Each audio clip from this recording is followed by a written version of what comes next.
Hi, dear friends. I'm Dr. Mukesh Parikh and I welcome you all to my Institute English Cosmos.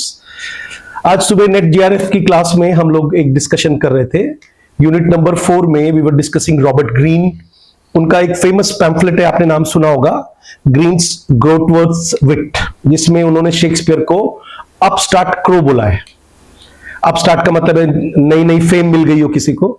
तो then I was simply talking about that up to an extent Robert Green was right, क्योंकि Shakespeare university educated नहीं थे. ठीक है, आप comment करके मुझे टोक भी सकते हो, आपको मेरी बात थोड़ी सी ऑफ द ट्रैक लगेगी कि आज रॉबर्ट ग्रीन तो फुटनोट बन के रह गए हैं और शेक्सपियर सिलेबस बन गए हैं, है ना. लेकिन क्या इसका ये मतलब है कि शेक्सपियर महान थे और शेक्सपियर ने किसी भी क्लासिकल चीज के साथ में छेड़छाड़ नहीं की? तो आज का जो टॉपिक है वो यही है कि what is the importance of classical things. मैं कई बार अपने लेक्चर्स में कहता हूं कि movies have a corrupting influence on us, on our mind. मैं कई बार कहता हूं कि फिल्मी म्यूजिक जो है वो एक करप्टिंग इन्फ्लुएंस है हमारे ऊपर, क्योंकि वो हमें एक मैकेनाइज्ड तरीके की चीज देता है. जैसे लता मंगेशकर को कभी भी विदुषी नहीं कहा गया. ठीक है, उनके लिए भारत कोकिला टर्म इजाद करनी पड़ी. आज बड़ी बड़ी क्लासिकल सिंगर्स को कोई नहीं जानता, लेकिन लता मंगेशकर का नाम है. लेकिन बेस्ट सेलर जो है वो बेस्ट बुक नहीं होती है. तो क्योंकि हम लोग प्रोफेसर्स बनने जा रहे हैं, मैं प्रोफेसर्स के आने वाले भविष्य को, प्रोफेसर्स को ट्रेन करता हूं अपने इंस्टीट्यूट में, तो मेरे लिए ये जानना जरूरी है. सबसे पहले आपको पता होना चाहिए कि कोई भी शास्त्रीय गायन में अगर बहुत पारंगत होता है तो उसके लिए पंडित यूज करते हैं पुरुष के लिए, और स्त्री के लिए विदुषी वर्ड यूज करते हैं. तो आपने नाम सुना होगा, जैसे किशोरी अमोनकर है विदुषी बोलते हैं, गंगूबाई हंगल है विदुषी बोलते हैं, गिरिजा देवी है तो उनको भी विदुषी कहा जाता है. तो एक्चुअल में क्लासिकल म्यूजिक क्या करता है, आपको अलाइन करता है, जबकि जो फिल्मी म्यूजिक है वो आपको मैकेनाइज्ड और डोपामिन के डोजेस देता है. तो जब मैं कहता हूं कि थिएटर इंपॉर्टेंट है, सिनेमा इंपॉर्टेंट नहीं है, क्योंकि cinema is a consumption and theatre जो है वो इन्वॉल्वमेंट है.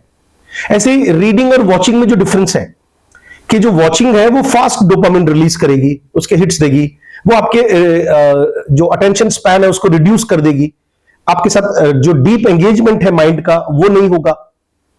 सब कुछ अगर आपको विजुअल मिल जाएगा तो इमेजिनेशन वीक हो जाती है.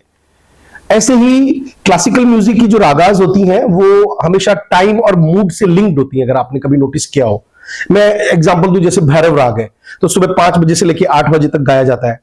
तो आपको ये मालूम होना चाहिए कि ये हमारे को एंटरटेन नहीं करती हैं. रागाज, क्लासिकल रागाज हमारे सोल को अलाइन करती हैं. अब जिसको ये बात समझ में आती है वो ऑब्वियसली क्लासिकल म्यूजिक की तरफ जाएगा. और आप कहोगे कि नहीं साहब, फिल्मी म्यूजिक क्लासिकल म्यूजिक पर बेस्ड होता है.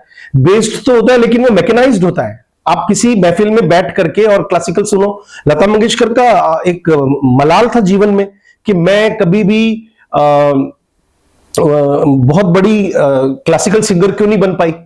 तो इससे हमको ये बात पता चलती है कि एक ग्राउंडेड क्लैरिटी के लिए और इनर डिसिप्लिन के लिए हमारे को रीडिंग करना चाहिए क्लासिकल चीजों की, क्लासिकल म्यूजिक की तरफ जाना चाहिए, क्लासिकल डांस की तरफ जाना चाहिए. अब जैसे मुझे थिंकर्स याद आ रहे हैं. हॉकीमर का नाम सुना होगा आपने, अडोर्नो का नाम सुना होगा आपने, गाय डिबॉर्ड का नाम सुना होगा, प्लेटो का तो सुना ही होगा. प्लेटो ने तो माइमेसिस को एक कॉपी कहा है. Is totally against any kind of कॉपिंग.